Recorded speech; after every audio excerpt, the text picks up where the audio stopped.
Good news po sa mga motorista, posibleng may 20 sentimong rollback sa presyo ng diesel ngayong linggo. Pero ang bad news, inaasahan naman ang dagdag presyo sa gasolina. Mula sa Quezon City, may ulat on the spot si Julius Segovia. Julius?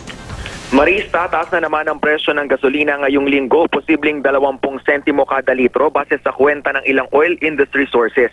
Ang diesel na dalawang sunod na linggo ring nagtaas, bababa naman daw ngayong linggo. 20 sentimo kada litrong rollback ang posibleng ipatupad ng mga oil company. Bagay na binaliwala lang ng transport group na akto. Pansin ng presidente ng grupo na si Efren De Luna, lagi raw ibinababa ang presyo ng diesel tuwing nagbabanta silang mga tsuper ng taas pasahe.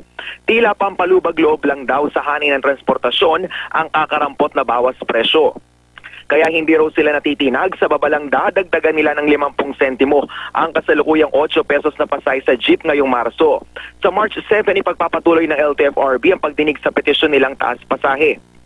Oras na wala pa rin daw inilalabas na desisyon ng board sa hiling na pagkalooban sila ng 50 centavos provisional increase, magpapatupad na raw sila ng dagdag singil kahit pa walang pahintulot ng LTFRB. Nauna nang sinabi ng board na pwedeng pagmultahin at maalisan ng prangkisa ang mga super at operator na lalabag sa itinakdang fare matrix. Pero gate ni De Luna, wala naman silang lalabagin dahil babawiin lang daw nila ang dating 50 centavos na kusa nilang ibinawas sa pasahe noong 2010 kung kailan bumulusok ng husto ang presyo ng diesel sa merkado. Ang grupong Pisto naman, isang protesta ang muling ikinakasa ngayong linggo.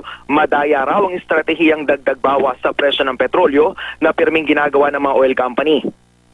Samantala, susunod din ng LPG Marketers Association sa LPG rollback na ipinatupad naman ng mga malalaking kumpanya ng langis kahapon. Pero hindi pa masabi ng grupo kung magkano ang bawas presyo nila. Hindi pa rin daw kasi pinapasa sa kanila ng mga supplier ang rollback sa presyo ng LPG. Nasa pagitan ng 4 hanggang 5 piso kada kilo ang itinapya sa Gasol, Total LPG at Solane. Yan muna ang pinakasariwang balita mula sa Quezon City. Balik sa iyo, Marie.